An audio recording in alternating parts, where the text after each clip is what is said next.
नमस्कार, आप देख रहे हैं न्यूज 24। मैं हूं विपनेश माथुर और 11 बजे की बुलेटिन की शुरुआत करते हैं इस वक्त की बड़ी खबर के साथ।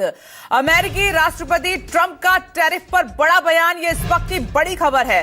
टैरिफ लगाने वालों पर लगाएंगे टैरिफ, ये ट्रंप कह रहे हैं। जो जितना टैरिफ लगाएगा उस पर उतना टैरिफ अमेरिका भी लगाएगा। दोस्त या दुश्मन, टैरिफ पर समझौता बिल्कुल भी ट्रंप सरकार करने के लिए तैयार नहीं है। भारत 100% ऑटो टैरिफ लगाता है, ये ट्रंप ने अपने संबोधन में इस बात का जिक्र किया है। चीन दोगुना वसूलता है, वहीं दक्षिण कोरिया ने कहा कि 4 गुना से ज्यादा टैरिफ दक्षिण कोरिया लगाता है। 2 अप्रैल से आप देख रहे हैं रेसिप्रोकल टैरिफ लगाएंगे, ये ट्रंप कह रहे हैं। 2 अप्रैल उन्होंने तारीख भी बता दी है। भारत के बारे में तो उन्होंने यहां तक कह दिया कि 100% से ज्यादा भारत जो है हम पर टैरिफ लगाता है और हम भी ऐसा ही भारत के साथ करने जा रहे हैं। हालांकि कुछ जो देश हैं, चीन ने तो बाकायदा अमेरिका को, ट्रंप को खुली धमकी भी दे दी है। वॉर की बात भी चीन कर रहा है और भी जो देश हैं वो इस बात से खासे नाराज हैं। तो भारत समेत कुछ देशों का नाम भी बाकायदा डोनाल्ड ट्रंप ने लिया है और इस वक्त डेप्यूटी एडिटर संजीव त्रिवेदी हमारे साथ जुड़ गए हैं। संजीव, डोनाल्ड ट्रंप कह रहे हैं कि जो जितना टैरिफ लगाएगा हम भी उतना ही लगाएंगे। इसका आप कैसा असर होता हुआ देख रहे हैं?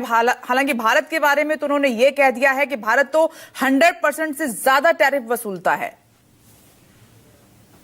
देखिए, ये कहानी ऐसे शुरू होती है कि अपने पिछले कार्यकाल में ही हार्ले डेविडसन मोटरसाइकिल अमेरिका से भारत निर्यात नहीं कर पाना उनके लिए राजनीतिक चुनौती जैसी बन गई थी। वो कहते थे हम ऐसा इसीलिए नहीं कर पाते हैं क्योंकि बहुत ज्यादा टैरिफ, बहुत ज्यादा आयात शुल्क भारत चार्ज करता है।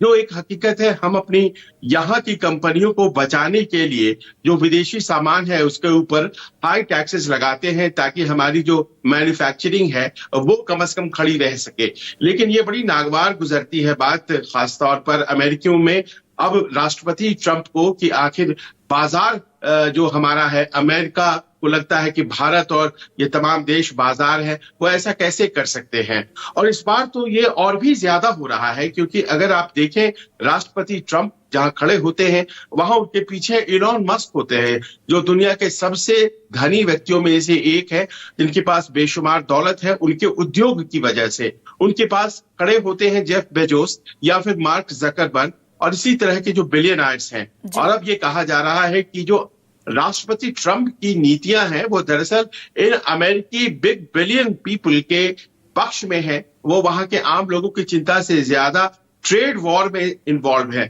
और उसी क्रम में जब वो संसद के दोनों सदनों को संबोधित कर रहे थे और उस वक्त उन्होंने ये बात कही है कि हम ऐसे देशों की एक फहरिस्त बना चुके हैं जो हमसे टैक्सेस के रूप में बहुत ज्यादा लेती हैं। और उसमें उन्होंने भारत के अलावा चाइना, मेक्सिको, कनाडा, ये तमाम देशों को चिन्हित किया है।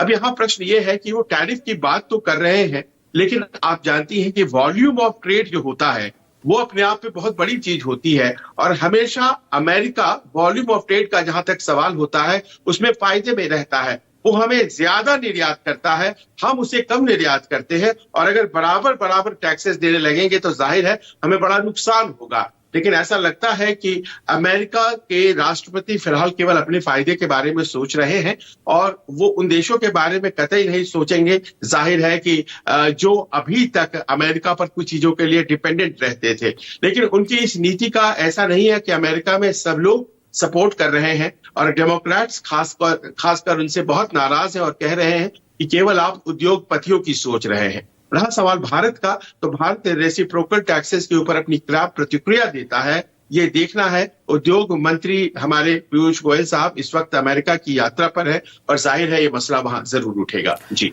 बिल्कुल संजीव, शुरुआत कई बार अपने स्पीच की ट्रंप ऐसे करते हैं कि अमेरिका इज बैक, और उन्होंने आज कहा कि मैंने 45 दिनों में वो कर दिखाया जो पिछली सरकारें 4 या 8 साल में नहीं कर पाई। और ये बात आपने ठीक कही कि वो अपने नागरिकों के बारे में, अमेरिका के बारे में फायदे के लिए सोच रहे हैं, लेकिन जो साथी देश हैं जिसमें वो जिक्र कर रहे हैं, चाहे दोस्त हो या दुश्मन, हम टैरिफ लगाएंगे, लेकिन इसका असर भविष्य में क्या हो सकता है वो इसके बारे में नहीं सोच रहे हैं। देखिए, वो अपने नागरिकों के बारे में भी सोच रहे हैं कि नहीं सोच रहे हैं, इस पर भी प्रश्न खड़ा हो गया है।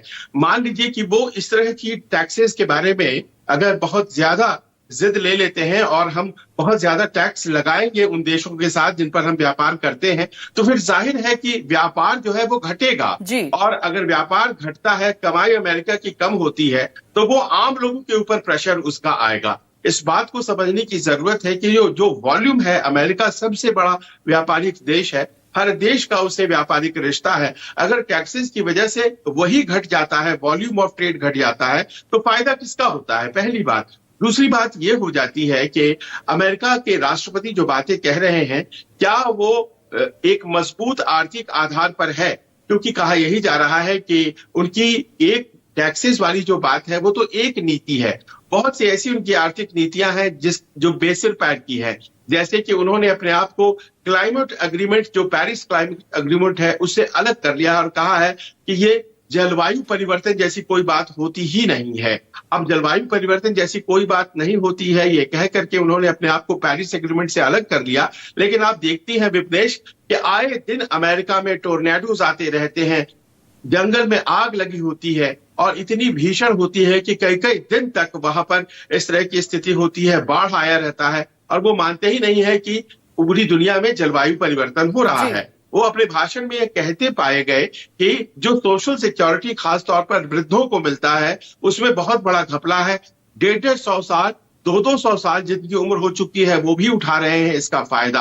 अब अमेरिका से किसकी टेक्नोलॉजी ज्यादा है बेहतर, कि मर जाने के बाद भी कौन है जो सोशल सिक्योरिटी चेक्स उठा रहा है?